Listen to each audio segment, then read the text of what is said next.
Hello there, today's review might stand alone, but it's actually the third installment of a 4-part retrospective. So if you're not up to speed on the first 2 Gungriffon titles, or you're curious about my previous takes, you do well to check those out too.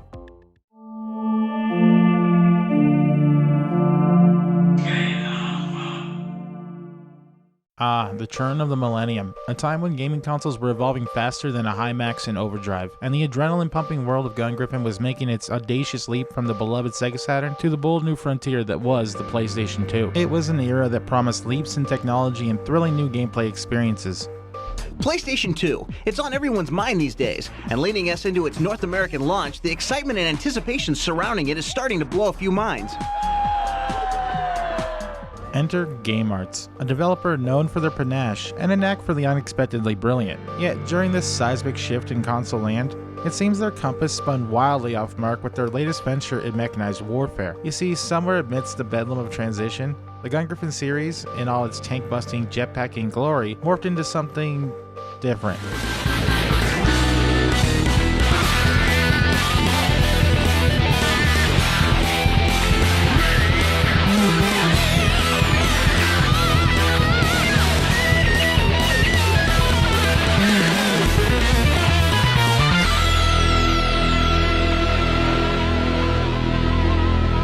Gungriffon Blaze.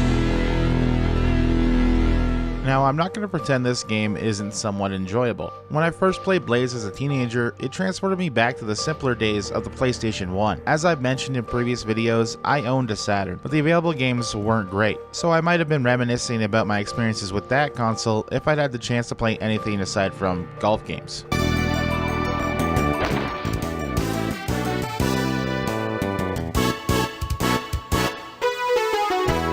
Like all the other Gungriffon games, Blaze isn't designed to be replayable because of an engaging storyline or branching missions. It is, strictly speaking, a mech simulator combined with the quarter-devouring mentality of arcade machines. Blaze is short, sweet, and to the point, with nothing but solid, engaging gameplay to keep it afloat. Every aspect has been meticulously crafted and updated in terms of controls and graphics to meet the standards of a 128-bit system. But sadly, for every new innovation, an element of the originals would be sacrificed as well.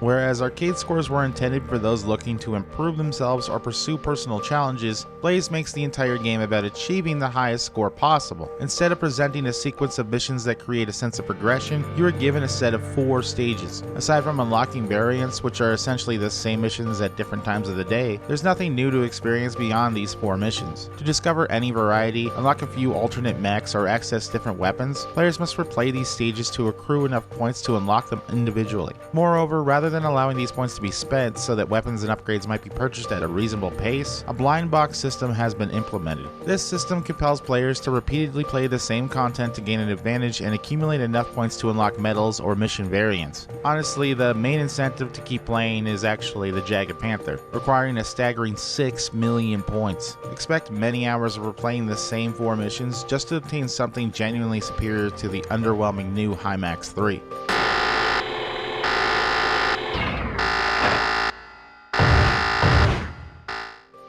I truly didn't want to dislike the Hymax 3, because I do enjoy lighter mechs in games. Most of my builds in the Armored Core series are similar, even equipped with shotguns just like the Hymax 3 is. However, Game Arts made a decision to align with that series, stripping away everything that made Gungriffon unique. Now, the new Hymax moves 4 times as fast, flies twice as far, and has a control scheme that enables players to zip around with ease. Certainly, the PS2 controller with its dual joysticks has been utilized to its full potential in Blaze. You can perform many actions that aren't possible in other mech simulations, and yet, admittedly, the game does still feel like a simulation. The problem is that it feels like a simulation-oriented Armored Core game rather than a Gungriffon game. Though that isn't necessarily bad per se, some people might enjoy it just because it doesn't play like the previous games, or they might not be familiar with the previous series at all. However, even if that's the case, there's still an abundance of issues with the points system, the blind box system, and of course, the weapons.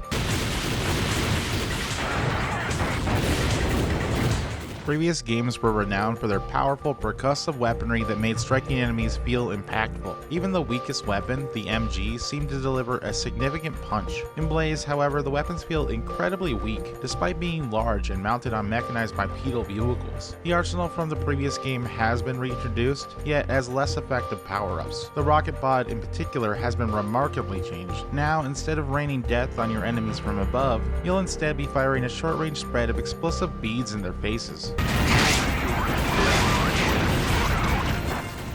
Your primary loadout now includes this iteration of the rocket pod and the inordinary feeble sequence shotgun. Out of all the games I've played that feature a shotgun mountable on a mech, Blaze's has the least impactful and is the weakest I've ever encountered. Not only is the damage output disappointingly low, but the sound design is also incredibly underwhelming. I might sound like a broken record here, but there is simply no excuse for a set of Sega Saturn games to have superior sound design in comparison to the potential offered by the PlayStation 2, especially since sound design was a critical element of the series.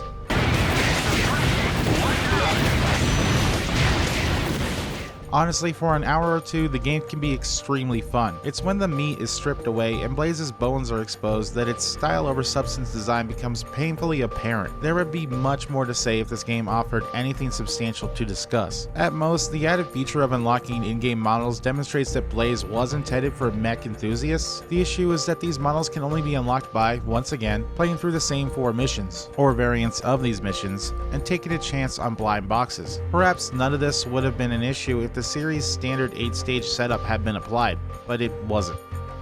Gungriffon Blaze is a sore spot for me because I enjoyed it so much when I was younger. At the time, I was under the impression that there was a possibility I would unlock further missions. I had no idea that what you see at the beginning is all there is. Of course, it has almost no story, merely a small recap and explanation in the game's opening menu. There are no characters, nothing but a touch of world building to explain why the HIMAX 3 would need to exist. In fact, what little story there is so secondary that the NASA mission takes place technically at the end of the game's timeline. This mission actually being the first and easiest.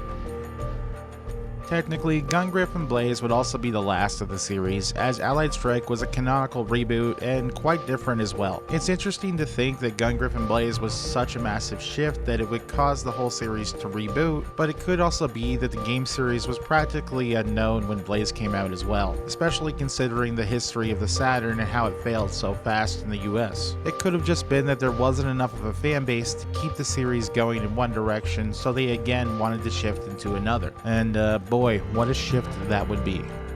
If you're interested in seeing what I think about that game, which will be the conclusion of my retrospective series on Gungriffon, consider subscribing to the channel. I've got loads more series being covered this year, along with a few intriguing one-offs that are sure to catch the interest of anyone interested in mechs and gaming.